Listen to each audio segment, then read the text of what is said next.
Kalau strength itu apa? Ada yang masih ingat kalau strength apa?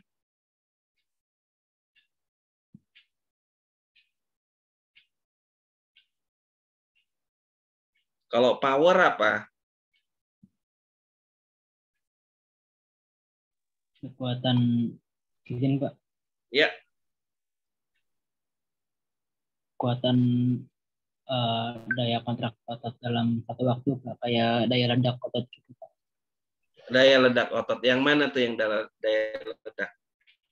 Yang power Pak. Yang power, oke. Kalau strength? Kalau yang strength-nya kayak kekuatan maksimal otot dalam berkontraksi Pak. Kekuatan otot dalam berkontraksi ya. Jadi seberapa kuat itu strength. Kalau seandainya seberapa kuat dan cepat tingkat kontraksinya itu power ya atau daya ledak. Jadi ada unsur strength dan speed ya kalau untuk power ya. Dan satu lagi kalau di otot itu ada juga dia punya endurance ya. Ini tentang bagaimana si otot itu sendiri mampu melakukan pengulangan kontraksi ya. Dan itu juga punya apa namanya tipe-tipe latihannya ya. Kalau mau power otomatis dia punya beban yang ekstra ya. Kalau dia mau yang strength bebannya sedikit di bawah power. Kalau apa namanya mau endurance tentunya dia punya beban yang jauh lebih ringan ya. Karena yang dibutuhkan adalah durasinya, repetisinya. Nah, begitu juga hari ini kita sambung untuk latihan aerobik ya. Ini juga mungkin sesuatu latihan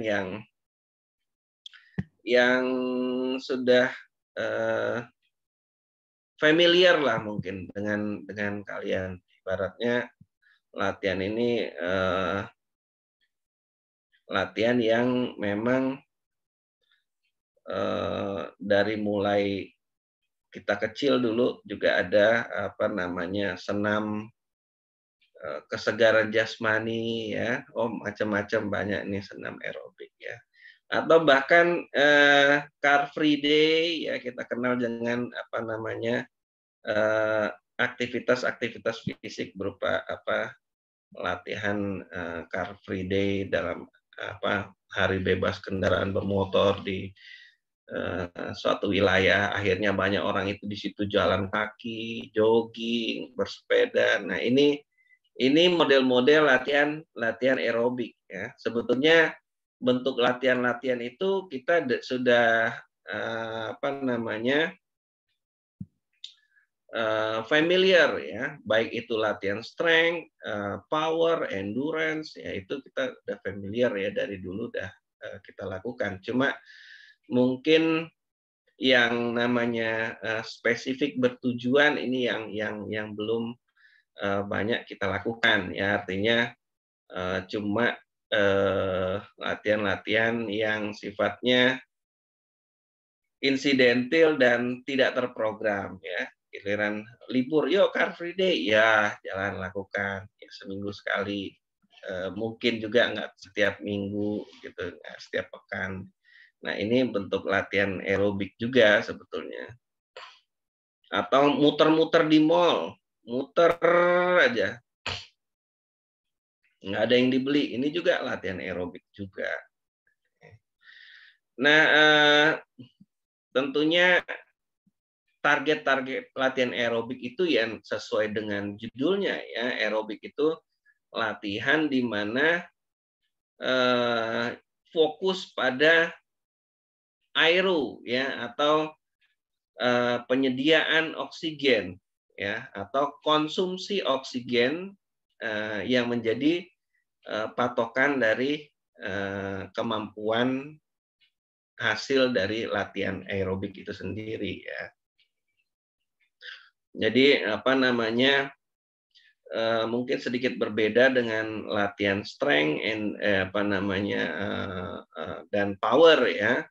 Tentunya latihan yang aerobik ini sifatnya endurance ya, latihan endurance tapi sistemik, bukan endurance yang sifatnya lokal, misalnya di otot tertentu. Ini enggak, dia latihan endurance yang sifatnya sistemik, artinya menyeluruh seluruh tubuh ya, gimana caranya dipicu ya, di-trigger supaya meningkatkan demand atau permintaan oksigen. Ya, ini latihan aerobik, makanya dibilang aerobik. Dan ciri-cirinya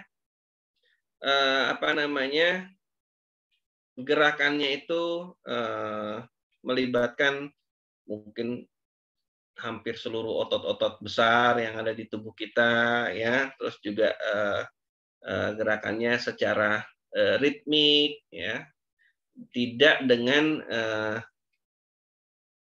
beban yang tiba-tiba tinggi ya, misalnya kayak lari sprint dan sebagainya. Ini bukan bagian dari latihan aerobik, tapi lebih ke arah yang dia ritmik, cenderung ringan ya, dan punya durasi yang lumayan agak panjang ya, karena targetnya adalah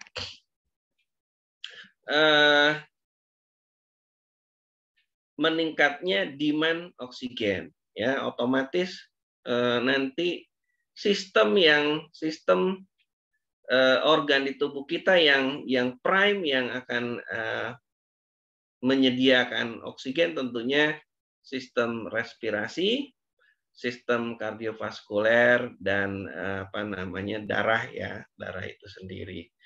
Nah, ini bentuk latihannya tentu sangat mudah ya, tergantung dari kemungkinan dan hobi dari masing-masing individu ya. Ada yang bisa dalam bentuk jalan, yang nggak hobi jalan dia bisa bersepeda, yang nggak hobi bersepeda bisa lari, bisa jogging, yang nggak hobi kalau senang main air bisa berenang ya. Banyak sekali modifikasi latihan aerobik ya, atau bahkan bisa dalam bentuk senam ya. Ini juga bisa dilakukan ya, karena banyak sekali senam-senam aerobik ya yang sudah koreograferkan oleh ahli-ahli senam ya, yang banyak kita lihat video-videonya. Nah, tentunya yang jadi target adalah seberapa banyak tubuh kita mampu mengkonsumsi oksigen ya. Ini juga tentunya tergantung juga kemampuan dari sistem tubuh kita untuk mengantarkan si oksigen itu sendiri ke jaringan dan ke sel ya. Ini juga akan saling menstimulasi, artinya saling begitu diberikan latihan ini, kemampuan mendelivery oksigen itu akan meningkat, seiring juga akan terjadi peningkatan pada tingkat ekstraksi atau konsumsi oksigen itu sendiri ya. Nah, tentunya setiap individu beda-beda ya kemampuan VO2 max-nya ya. Ini tergantung dari berbagai macam faktor ya, misalnya laki-laki dan perempuan itu, terus komposisi tubuh ya, terus usia, dan macam-macam ya, termasuk juga hemoglobin dan sebagainya. Ini yang mempengaruhi tingkat kemampuan tubuh kita dalam baik itu mengkonsumsi maupun mengantar ya. Nah, tentunya yang namanya VO2 max ya, itu atau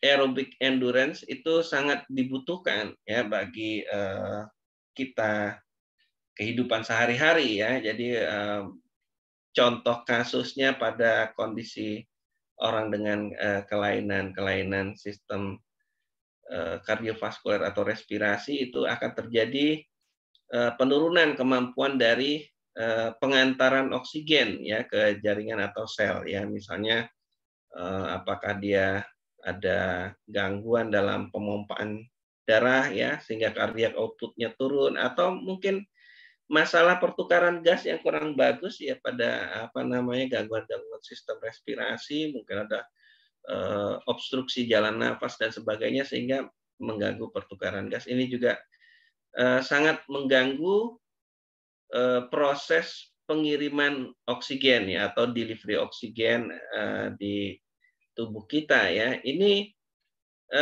tentunya akan menurunkan VO2 max di tubuh kita ya.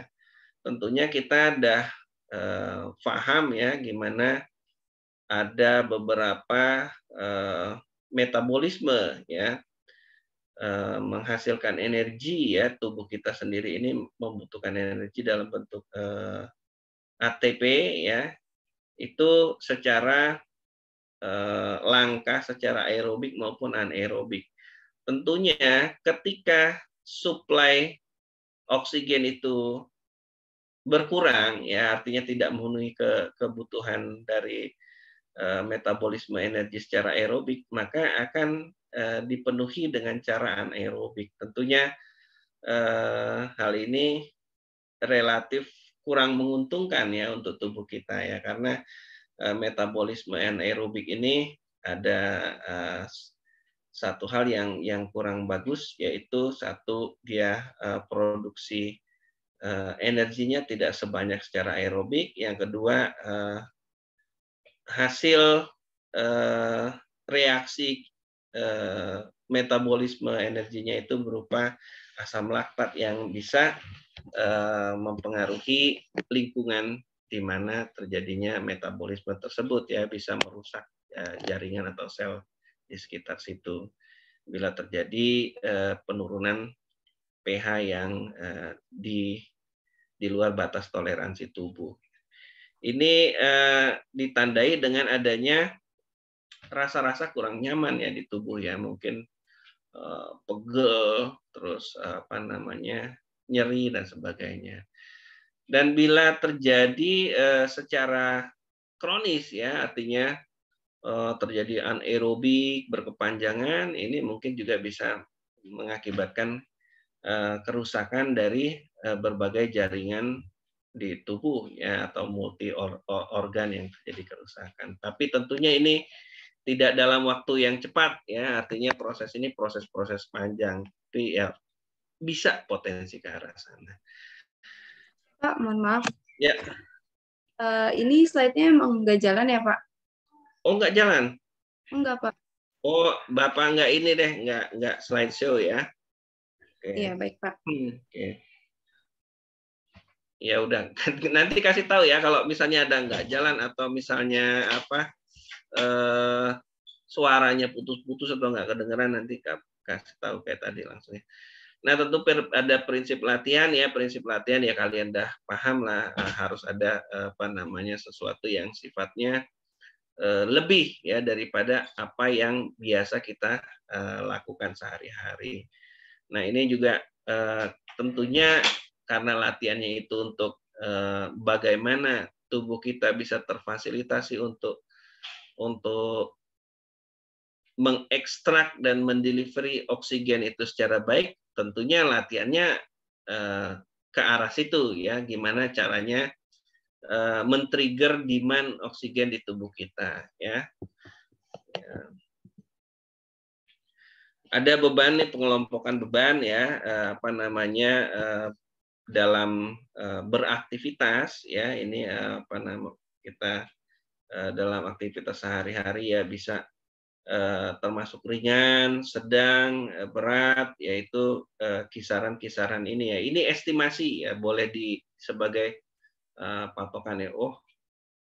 Katakanlah kalau siapa tahu kalian diminta untuk mimpin senam ataukah apa namanya melatih aerobik di suatu wilayah, ya bisa langsung aja secara singkat. Kalau seandainya target audiensnya itu butuh beban ringan, ya kira-kira kalian bisa mengecek udah berapa heart rate-nya? Oh, 90. Ya sudah, berarti level itu aja misalnya. Atau punya target yang lebih dan sebagainya dan seterusnya, ini bisa dijadikan apa namanya patokan ya. Tentunya berbeda ya pada kasus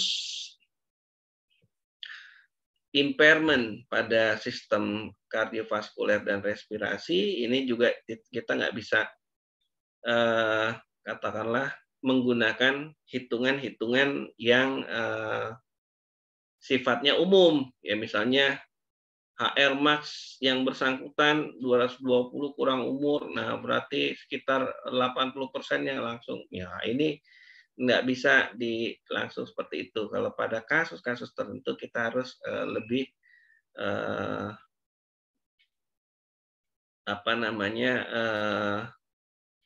melakukan assessment ya, assessment dulu, pemeriksaan dulu apakah dia risikonya seperti apa, terus juga apakah yang bersangkutan ini mempunyai heart rate maksimal yang belum berubah daripada patokan itu, atau justru sudah berubah, baru heart rate-nya sekian persen dari predik yang 220 kurang umur, ternyata wah udah nyesek gitu. Nah ini kan kita harus apa namanya lakukan personalisasi dalam pendosisan ya. Oke, ini Bapak yakin udah di luar kepala ya pengaruh latihan pada sistem kardiovaskuler dan respirasi. Tentunya karena memang demand-nya itu adalah demand energi ya, metabolisme energi secara aerobik, tentu hal ini yang terjadi peningkatan ya. Jadi tentunya dapur pacunya akan semakin banyak ya, artinya mitokondria itu di mana wilayah di mana melakukan metabolisme energi secara aerobik itu akan menjadi banyak dan jumlahnya akan besar-besar ya. Otomatis di sini produksi ATP itu akan meningkat ya. Jumlah mioglobin juga pengikat oksigen di otot juga akan lebih meningkat ya, karena apa namanya akan lebih terfasilitasi apa namanya perpindahan oksigennya dari darah ke jaringan otot ya.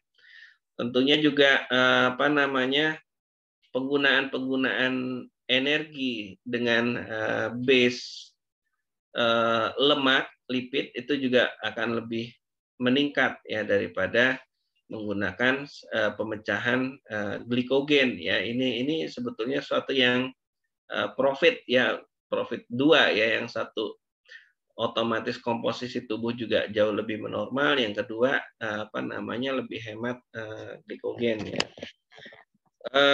Sensitivitas dari insulin juga lebih bagus ya, otomatis di sini yang namanya pasien diabetes ya, tentunya diabetes yang bukan yang dari bawaan lahir nggak produksi insulin ya, atau insulin dependent, tapi yang diabetes yang tipe 2 ya, ini bisa mendapatkan benefit ya dari latihan aerobik ya. Peningkatan stroke volume ya, ini juga bagus ya, otomatis kalau stroke volumenya lebih, otomatis tidak dibutuhkan frekuensi yang lebih tinggi ya untuk memenuhi kebutuhan curah jantung. Di sini berarti heart rate resting dan submaksimalnya akan lebih rendah ya. Di sini juga tentunya ketika jantung berdenyutnya nggak cepat ya, itu memberi kesempatan vaskuler di koroner itu untuk terisi ya, otomatis miokardnya juga jadi lebih sehat ya, lebih bagus.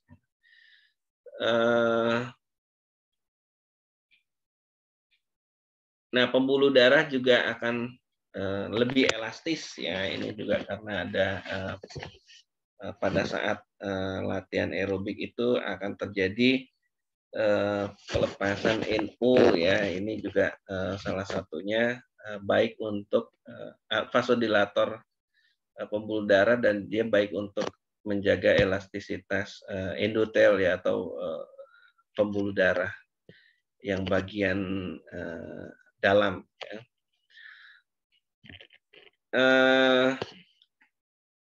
Tentunya dengan banyaknya benefit dari latihan tersebut,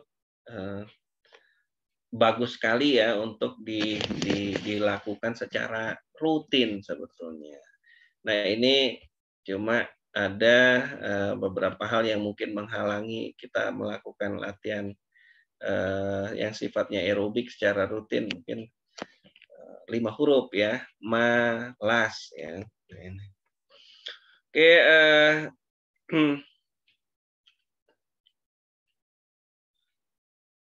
nah ini juga perubahan-perubahan tadi yang mitokondria ya, terus juga ada tentunya otot-ototnya menjadi lebih bagus ya kontraksinya, terus juga produksi ATP-nya juga lebih bagus, dan hemoglobin, mioglobin semuanya juga lebih komposisinya baik, otomatis curah jantungnya juga bagus, otomatis terjadi efisiensi dari sistem di tubuh ya, artinya tubuh yang semula butuh aliran katakanlah dalam kondisi istirahat butuh 6 liter per menit baru tercukupi, dengan perubahan-perubahan yang terjadi ya di tubuh kita akan menurun, karena yang tadinya 6 liter per menit itu dengan kemampuan ekstraksi oksigen yang sedikit ya, karena mitokondrianya lebih dikit. Sebaliknya karena mitokondrianya sekarang udah bertambah banyak, tidak terlalu butuh banyak aliran darah untuk memenuhi kebutuhan jaringan-jaringan atau sel-sel di seluruh tubuh kita, karena seluruh tubuh akan menjadi jauh lebih efisien dengan adanya perubahan-perubahan akibat dari latihan aerobik ini ya.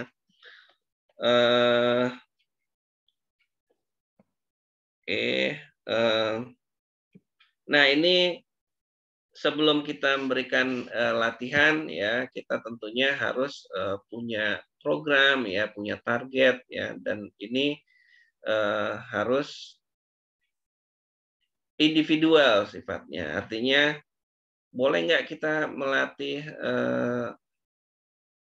secara berkelompok? Ya boleh aja, bukannya dilarangnya, oh haram itu hukumnya harus satu-satu, enggak. Berkelompok pun boleh, tapi dengan syarat pengelompokannya itu adalah equal ya, setara ya. Jadi jangan yang katakanlah dia punya kemampuan 80 digabung dengan kemampuan 40, ini yang akan menjadi masalah ya. Kalau rata-rata katakanlah punya kemampuan yang setara, nggak apa-apa, kita bisa lakukan itu secara berkelompok. Tentunya untuk memberikan latihan ya kita nggak bisa juga dengan kelompok yang terlalu besar ya, karena kita harus memperhatikan dari masing-masing individu yang kita program ya, tentunya nggak bisa terlalu besar ya, misalnya satu kita sendiri terus peserta latihannya 100, nah ini nggak imbang ya, tentu kita nanti nggak bisa memonitor masing-masing dari pasien atau klien yang kita berikan intervensi. Yang kedua, tentunya selain hasil yang kita lakukan hasil tes, ya itu juga harus kita punya program itu dengan target yang realistis. Artinya ya nggak terlalu berlebihan lah dengan modal seperti ini, maka akan bisa ditingkatkan akan seperti apa. Dan ini juga tentunya harus didasarkan oleh kesepakatan antara pasien dengan kita, ya, karena pasienlah yang lebih tahu kebutuhannya. Ya. Tentu modalitas latihan aerobic endurance ini tidak tertutup hanya atau terbatas hanya pada kasus pasien dengan gangguan organ kardiovaskuler dan respirasi, ya, karena ini menyangkut kemampuan sistemik yang memang kemampuan sistemik sendiri itu akan bisa terganggu pada pasien-pasien jenis apapun, ya, artinya kasus neuro, kasus yang lain-lain pun bisa terjadi masalah gangguan atau impairment pada aerobic endurance-nya, ya. Jadi nggak terbatas pada kasus katakanlah asma, ini jantung koroner aja, enggak. Ya, ini latihan aerobik ini diberikan pada hampir seluruh kasus karena juga dengan baiknya sirkulasi darah, baiknya delivery oksigen ke jaringan dan sel, maka untuk kasus apapun, ya, maka terjadi perbaikan jaringan dan sel itu di bagian yang rusak. Apakah itu karena kasus muskuloskeletal dan lain-lainnya, itu jadi bisa lebih cepat terjadi recovery, ya. Jadi latihan aerobik ini sebetulnya tidak hanya modalitas untuk case kasus-kasus dengan sistem impairment pada sistem kardiovaskuler dan respirasi, tapi hampir seluruh kasus bisa diaplikasikan. Tentunya tanpa meninggalkan penanganan yang secara spesifiknya di kasus tersebut, ya. Misalnya, ya, kasusnya stroke, kita kasih aerobic endurance saja. Nah, ini yang nggak benar. Terus frozen shoulder atau ada di lutut nyeri dan sebagainya, terus dikasih aerobic endurance saja, tentu ini jadi kurang efektif, ya. Harus ini sebagai additional, ya, tambahan, bentuk intervensi tambahan karena dia memberikan dampak peningkatan produksi energi di mana energi tersebut dibutuhkan untuk recovery jaringan atau recovery sel yang rusak, ya.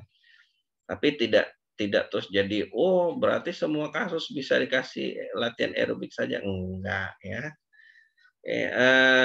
Target yang realistis ini penting, ya. Kita nggak perlu ngoyo, ya, kalau kata orang Jawa, untuk menetapkan target yang terlalu tinggi, padahal pasien atau klien kita tidak membutuhkan dan tidak mau itu, ya. Tapi kita memberikan sesuai dengan modal si pasien dan kebutuhannya, ya. Nah, ini, ya, kenapa hampir semua kasus, ya. Misalnya kasus-kasus dia laka lantas, otomatis itu cenderung ke arah kasus muskuloskeletal, ya, mungkin fraktur dan sebagainya. Tapi dengan adanya dampak dari fraktur dan sebagainya, kan dia otomatis terjadi imobilisasi, ya. Nah, tentunya pada kejadian-kejadian bed rest yang yang imobilisasi pada tubuhnya, ini akan terjadi juga penurunan VO2 max ya. Nah, ini apa namanya beberapa contoh ya, misalnya ada beberapa case report ya atau penelitian terkait penurunan VO2 max pada akibat dari bed rest ya, ini 20 hari bisa turun sampai 25%, 2 minggu dan sebagainya. Ini membuktikan bahwa sebetulnya aerobic endurance exercise ini tidak hanya pada kasus apa namanya gangguan pada impairment-nya pada organ kardiovaskuler dan respirasi aja. Nah ini tadi ya perubahan kita udah bahas ya, penambahan ukuran jumlah mitokondria ya, enzim-enzim, ATP, cadangan glikogen, karena relatif yang akan digunakan adalah lemak ya di tubuh.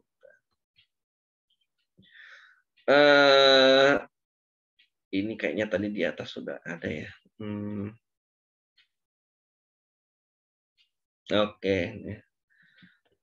Untuk apa namanya tentu pada sistem respirasi,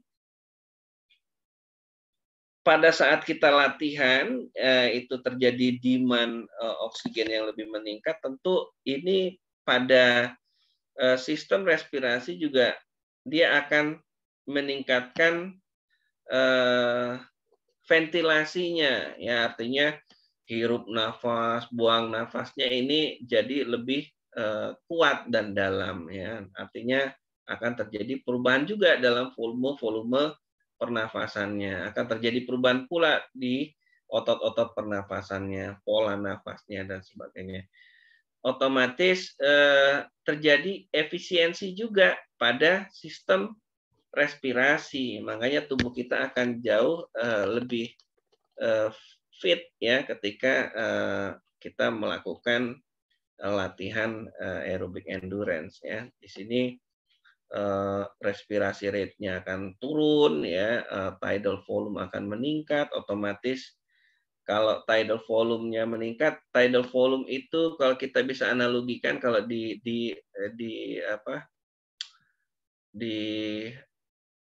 kardio ya, misalnya tidal volume nafas itu seperti stroke volume ya, otomatis kalau stroke volumenya meningkat, heart rate-nya untuk memenuhi kebutuhan akan turun ya. Begitu juga ketika tidal volume meningkat akan terjadi penurunan pada respirasi rate karena volume satu periode nafas itu jauh lebih besar ya dibandingkan pada orang yang tidak rutin melakukan latihan. Ini terjadi apa namanya adaptasi di tubuhnya ya.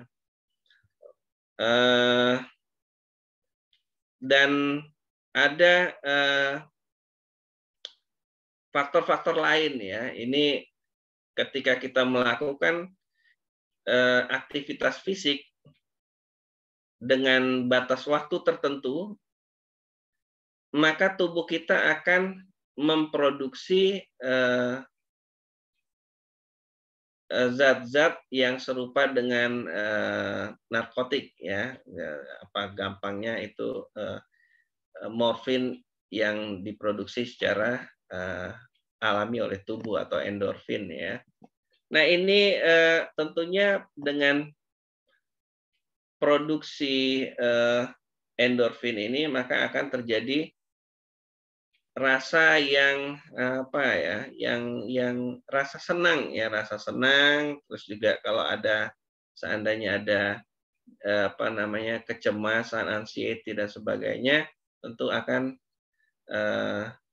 tereduksi ya, akan menurun ya, dan juga meningkatkan mood dan tingkat percaya diri ya. Ini dampak dari latihan aerobic endurance ya. Salah satunya ya. Latihan, apakah endorfin itu tidak terproduksi pada bentuk latihan selain aerobic endurance? Tidak. Latihan latihan strengthening juga akan terbentuk juga, karena pada saat kita melakukan aktivitas fisik dalam durasi yang Bapak agak lupa ya threshold-nya, waktunya berapa lama, nanti kalian silahkan cari ya. Kalau enggak salah itu sekitar 7 menit atau 15 menit ya, kita lakukan itu secara continuous, maka bagian tubuh kita ini ada potensi atau terjadi mungkin potensi atau mungkin terjadi sedikit ada kerusakan di jaringannya. Maka untuk mengantisipasi rasa ketidaknyamanan itu, maka tubuh kita memproduksi yang namanya endorfin tadi ya. Nah, ini salah satu manfaatnya. Jadi kalau kalian kurang yakin masalah mood dan kepercayaan diri dan anxiety dan sebagainya, silakan kalau lagi kurang nyaman dalam pikiran atau ada rasa kurang nyaman, gelisah, coba aja jalan-jalan kaki. Lakukan jalan kaki ya 15 menit, setengah jam gitu. Itu akan tereduksi. Nah, tereduksi itu kan bukan suatu yang magic ya, tapi ada suatu proses karena tubuh kita akan memproduksi endorfin tadi.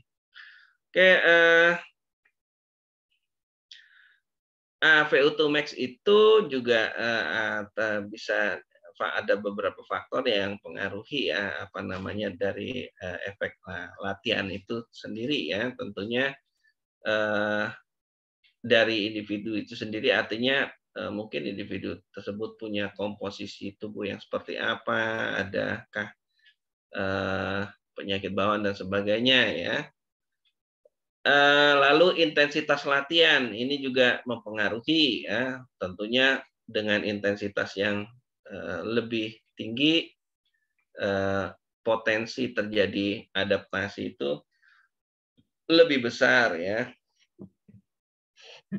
Frekuensi latihan dan durasi latihan ini juga punya semacam satu dari faktor internal individu, yang kedua itu adalah dua dan seterusnya adalah faktor dosis ya yang bisa mempengaruhi. Dan pada tahap awal ya, sama seperti latihan strength dan yang lainnya, pada tahap awal pertama maka akan terjadi kurva yang lumayan meningkat yang lumayan tajam ya. Jadi pada latihan baik itu strength, speed atau dan sebagainya, maka pada tahap tertentu dia akan terjadi peningkatan yang cukup signifikan ya.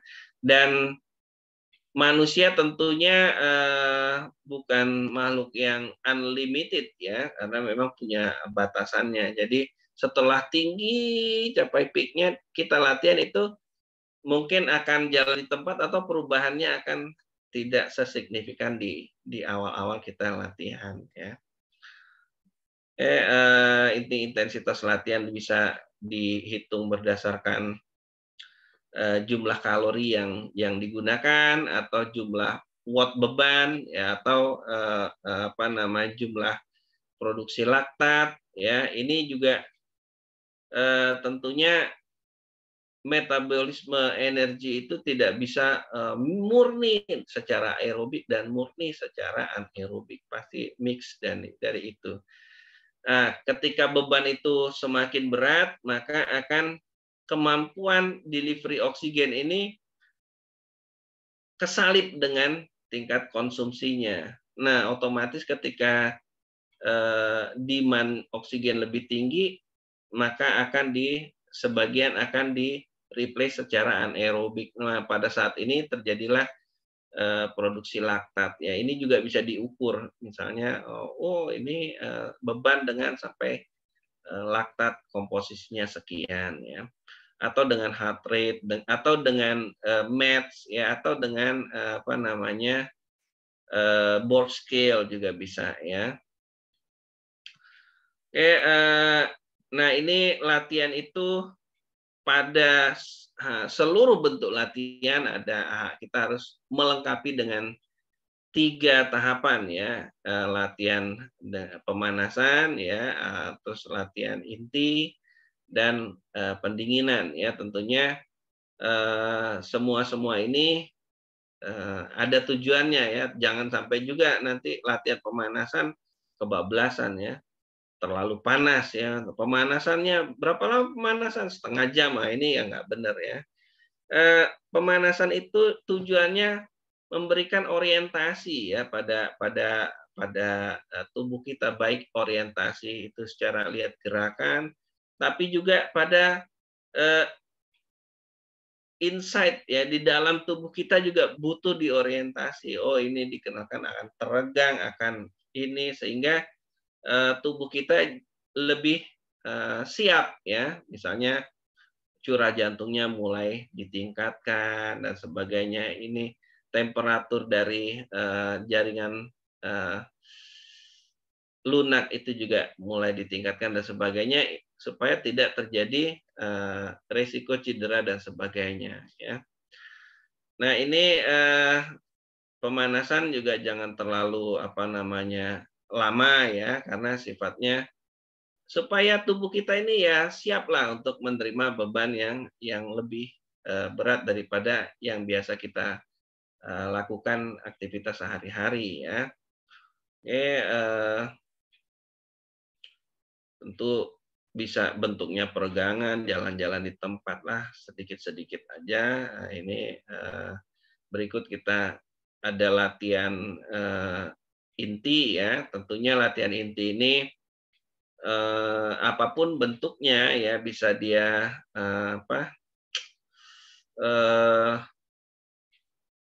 tergantung dari pilihan ya, misalnya dia jogging kah atau senam kah dan sebagainya. Nah, ini dengan intensitas yang lebih berat ya. Nah, ini latihan inti ya. Dan tentunya setelah selesai dari latihan inti, sudah tercapai dengan heart rate-nya dan sebagainya, lalu kita lakukan pendinginan ya.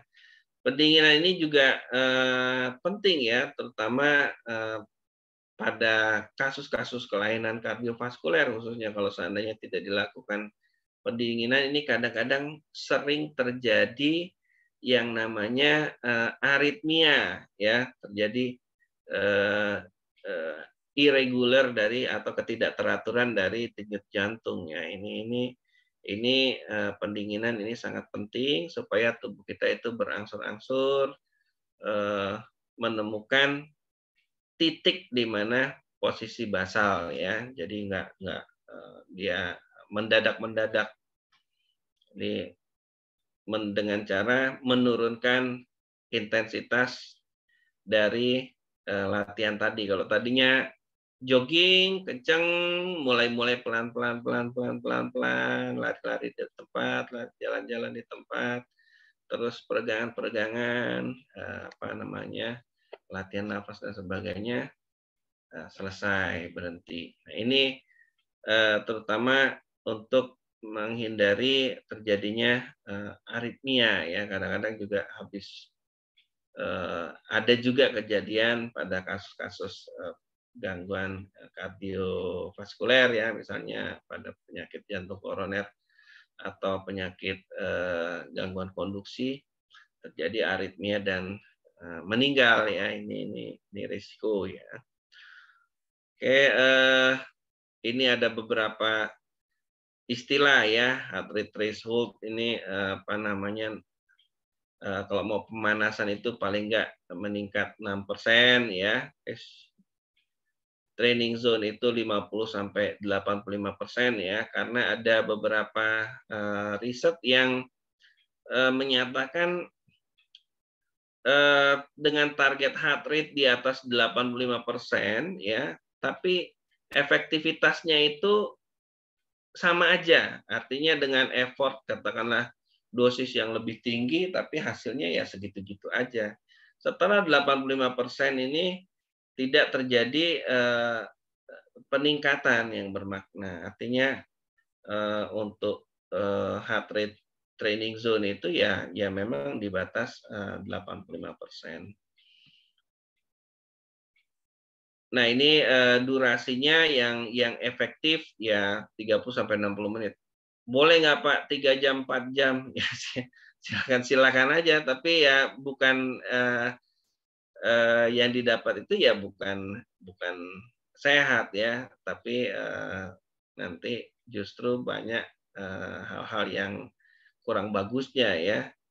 Jadi latihan yang terbaik ya kita nggak, ya silakan aja. Misalnya ada yang, saya kan futsal seminggu sekali, jadi kalau futsal itu hari Ahad jam katakanlah jam 8 sampai jam 12, berapa jam tuh? 4 jam ya, atau sampai jam 1 gitu. Ya itu terserah aja, kalau mau lakukan ya lakukan, tapi di sini yang ideal, yang efektifnya itu adalah 30-60 menit ya. Dengan tercapai zona latihan ya, tentunya kalau 60 menit tapi nggak tercapai ya misalnya 60 menit main catur ya, nggak tercapai lah heart rate-nya ya, kecuali tegang dia mau kalah dan sebagainya. Oke, ini frekuensinya 3-5 kali seminggu ya, karena di bawah 3 kali seminggu itu kurang memberikan pengaruh yang signifikan. Sedangkan dilakukan lebih dari 5 kali seminggu itu juga tidak memberikan benefit yang lebih ya. Jadi kita ya nggak usah capek-capek ya. Kalau tercapai udah, katakanlah kalau 3 kali atau 5 kali, kita ambil 3 kali atau 3 kali aja, itu juga nggak masalah ya. Kita itu kan harus prinsip ekonomi harus jalan ya. Oke, ini contoh-contoh bentuk latihan aerobik ya, elliptical ya. Kalau seandainya ada pasien atau klien kita yang ada masalah dengan ekstremitas bawah, nggak menjadi halangan untuk latihan aerobik ya. Kita bisa lakukan arm ergo cycle ya. Ini juga latihan ritmik, tapi tentunya agak berbeda ya dampaknya, karena posisi ekstremitas yang digerakkan yang atas, terus juga otot-ototnya juga nggak sebanyak ketika latihan dengan ekstremitas bawah ya. Tapi benefit nggak? Ya benefit juga. Artinya kita nggak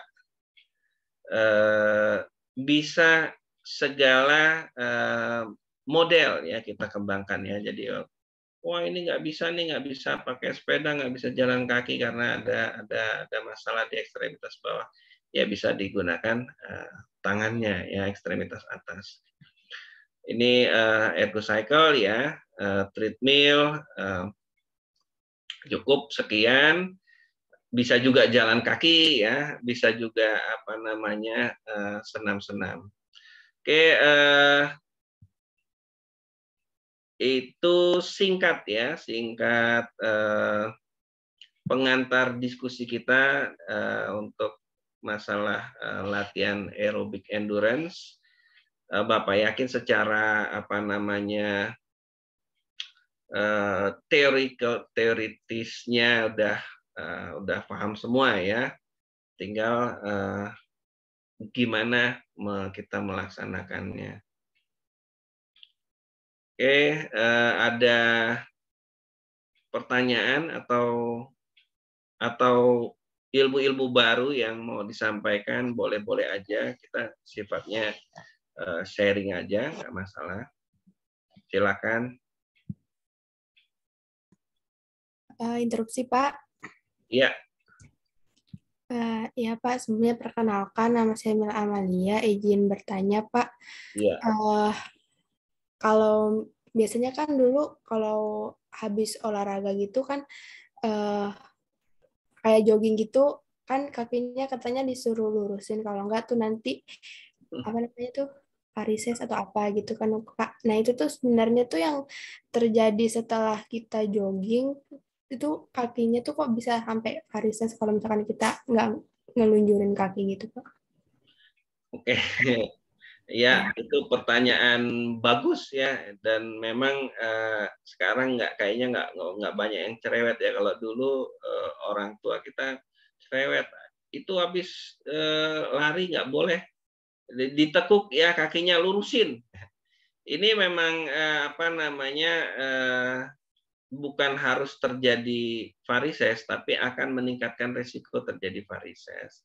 Jadi ketika kita lakukan apa namanya entah itu jogging atau apapun bentuk latihannya, katakanlah simpelnya jogging ya misalnya gitu, maka aliran darah itu akan banyak dialirkan ke arah skeletal muscle ya, otot-otot rangka kita.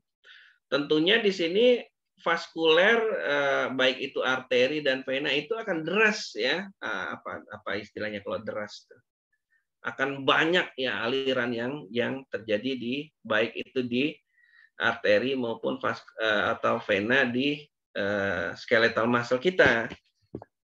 Tentunya ketika aliran itu kuat, kalau kita katakanlah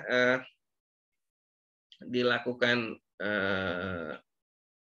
dibengkokin lah ya, bahasanya apa ya, kita tekuk lutut kita misalnya itu, maka akan terjadi hambatan atau bendungan pada pembuluh darah baik itu arteri maupun vena. Nah, sedangkan di vena ini kan ada yang namanya apa? Katup ya. Nah, khawatirnya kalau seandainya dibuat bendung, ditekuk seperti itu terjadi bendungan, maka akan terjadi kerusakan pada katup vena ya. Kalau seandainya katup venanya ini rusak ya, maka akan terjadi tekanan yang lebih di vena itu. Otomatis ini yang cikal bakal terjadinya keluar itu apa namanya venanya nonjol-nonjol ya, karena dia bengkak gede ya, apa yang kita kenal sebagai apa varises. Jadi memang itu nasihat yang tepat ya untuk ketika kita habis jogging gitu, lurusin dulu ya.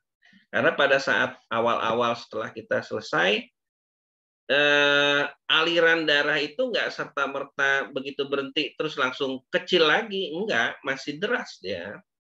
Nah, pada saat itu jangan sampai terjadi tahanan atau bendungan di sistem vaskuler kita. Itu benar kok. Kira-kira begitu ya, apa namanya Mila ya. Ada yang lain? Interupsi Pak. Iya. Iya Pak, izin bertanya, kalau untuk latihan aerobik ini ada kontraindikasi yang berkaitan nggak Pak untuk dilakukan latihan aerobik? Makasih Pak. Oke, kalau kontraindikasi tentu pada kasus-kasus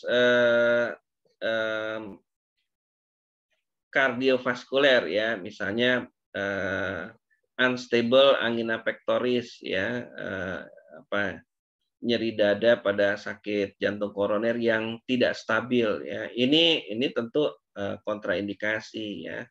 Dan beberapa kasus-kasus misalnya berat, bocor berat pada katup atau nyempit berat ya, katakanlah istilahnya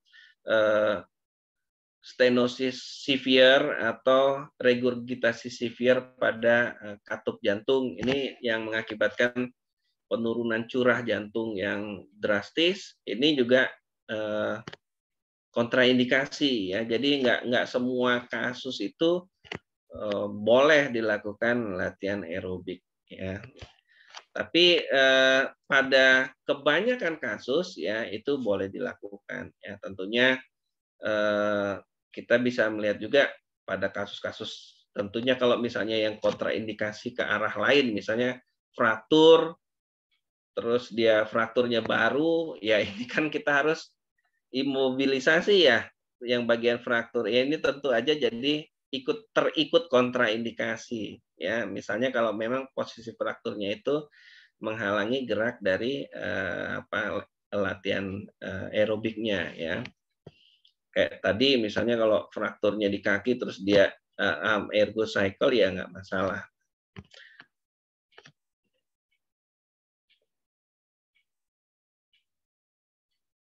Oke. Ada lagi yang lain?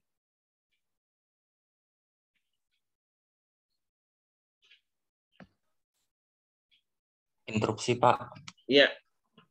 Izin bertanya, misalnya ada klien nih, dia dikasih frekuensinya 4 kali per minggu, tapi si klien nggak bisa cuma 1 kali per minggu aja, Pak. Nah itu durasinya apakah boleh ditambah atau tidak ya, Pak ya, untuk latihannya? Oke, ini kalau seandainya dia kan efektifnya itu 3-5 kali dalam 1 minggu ya. 4 boleh, option 4, pilihan 4 kali dalam seminggu silakan, 5 kali seminggu boleh ya, 3 pun boleh. Tapi kalau 1 kali seminggu mungkin ini jadi kurang efektif ya, kurang memberikan makna sama pasien kita atau klien kita. Nah, mungkin bisa dia lakukan kalau seandainya alasannya misalnya hanya punya kesempatan sekali bertemu dengan kita ya, artinya yang dia latihan dengan supervisi dari kita. Ya nggak apa-apa, yang kita supervisi itu 1 kali, yang 2 kali itu misalnya kita bisa pantau lewat video call atau report apapun yang bisa dilakukan. Tapi kalau selama itu dia punya frekuensi yang katakanlah minimal 3 kali. Tapi kalau cuma 1 kali dalam 1 pekan itu kurang memberikan makna. Jadi kurang efektif lah. Walaupun ya daripada enggak sama sekali ya silakan aja, tapi kurang memberikan dampak yang bermakna untuk si pasien atau klien ya. Jadi mungkin bisa disiasati dengan yang 2 kalinya dia latihan aja serupa dengan yang datang pada waktu kita, tapi di rumahnya misalnya gitu. Silakan aja. Atau bentuk latihannya agak lain karena mungkin sarananya nggak ada di rumah. Silakan, tapi dengan target heart rate durasi yang sama misalnya. Itu juga bisa dilakukan.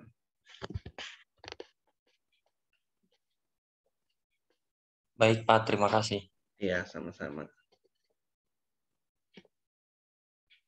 Nah, interupsi, Pak. Iya. Ngelanjutin pertanyaan Irsyad tadi kan Bapak bilang kalau misalnya yang sekali latihannya sama fisioterapinya nggak apa-apa, terus yang 2 kali atau 3 kali itu disiasatin latihan sendiri. Tapi kan seringnya kalau latihan sendiri itu di rumah pasien kan entah gerakan buat latihannya dia salah-salah, maksudnya nggak seoptimal pas ada fisioterapinya, terus waktunya juga aturan full, jadi udah segini aja udah capek, udah keringetan apa gimana gitu. Itu tuh nggak apa-apa atau masih tetap ngasih efek baik gitu. Terima kasih, Pak. Oke, ya ini kembali ke komitmen ya, karena kita susah kalau komitmennya nggak bagus, katakanlah pasiennya memang nggak punya niat yang kuat untuk ke arah yang lebih baik, jangankan dia mandiri ya, katakanlah misalnya by video call atau cuma report aja by WA atau gimana. Dia datang pun, kita ada pun, kalau seandainya dia komitmennya buruk terhadap program itu ya tetap buruk. Jadi kita memang harus komitmen dulu dengan si pasien atau klien kita. Jadi itu yang pertama, karena kalau susah kalau misalnya dia memang betul-betul, Bapak dulu juga suka dapat pasien juga macam-macam jenisnya ini. Pasien yaitu pasien jantung, itu pasien stroke ya. Memang susah kalau seandainya yang pasiennya itu nggak punya keinginan untuk lebih baik gitu. Kadang-kadang ini masalah asuhan juga, jadi sedikit cerita ya. Tipe pasien itu macam-macam. Ada yang dia itu senang dengan kesakitannya, dengan disabilitasnya dia jadi diberikan layanan yang super istimewa, perhatian yang super istimewa dari keluarganya.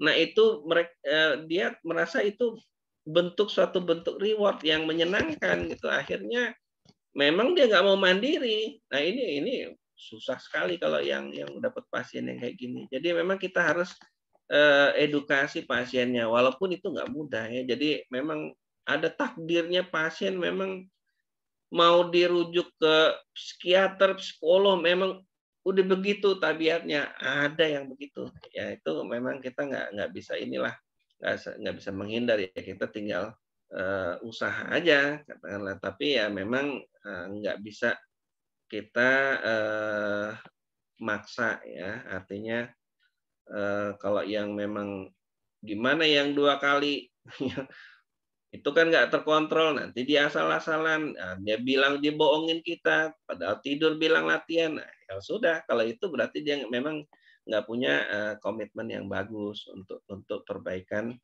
kondisi dirinya sendiri. Susah kalau itu. Tapi yang jelas kita harus mengedukasi ya, menyampaikan dengan baik programnya seperti apa dan sebagainya, dampak sama pasien atau klien kita. Ya sisanya memang ya udah tinggal berdoa dan keputusan dari pasien atau klien kita. Ya kita nggak bisa juga ini bohong nih. Ya sudah, itu kita cuma bisa katakanlah bentuk pengawasannya lewat dukungan keluarga, misalnya lewat teknologi, ya paling ke arah-arah situ aja ya. Misalnya kan kalau sekarang kan bisa aja kita monitor pasien itu, coba ini latihan keluarganya sambil entah itu Zoom kah atau kirim video call atau apa, kan bisa, itu bisa dilakukan. Yang penting komitmennya.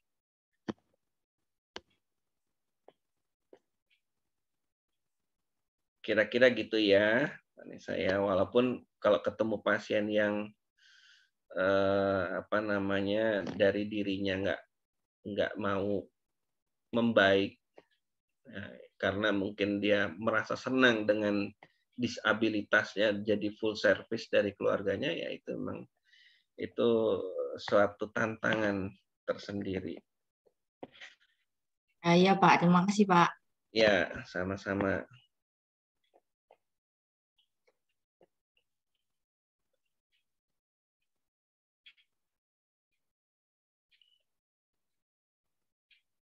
Gimana? Ada lagi yang lain?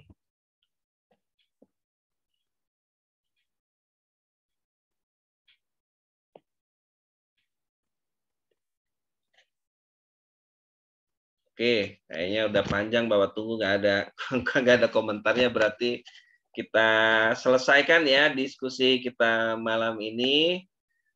Mudah-mudahan bisa ditangkap dengan baik apa yang disampaikan, dan Bapak yakin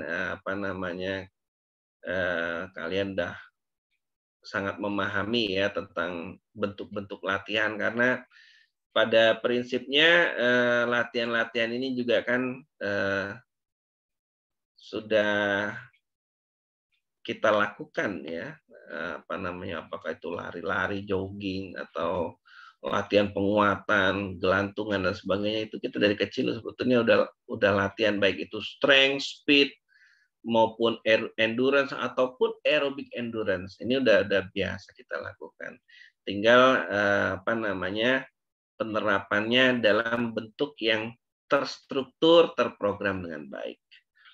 Oke, itu aja yang bisa Bapak sampaikan. Terima kasih atas perhatiannya. kita akhiri. Wabillahi taufiq wal hidayah. Assalamualaikum warahmatullahi wabarakatuh. Selamat malam. Waalaikumsalam. Terima kasih, Pak. Terima kasih, Pak. Terima kasih, Pak. Warahmatullahi wabarakatuh. Iya, Bapak keluar Zoom ya. Bapak, Ya. mau informasiin, saya udah WhatsApp Bapak. Oh iya, ntar Bapak baca ya. Oke. Makasih banyak, Pak. Ya, leave Zoom ya. Ya, Pak. Selamat malam. Selamat malam. Tempel terus, Melin. Jangan kasih kendor. Pepet habis ya, Lin. Vanessa. Ana, gue tunggu lu di Bogor, Ana. Ana. Ini Sanji pengen senyum-senyum mulu.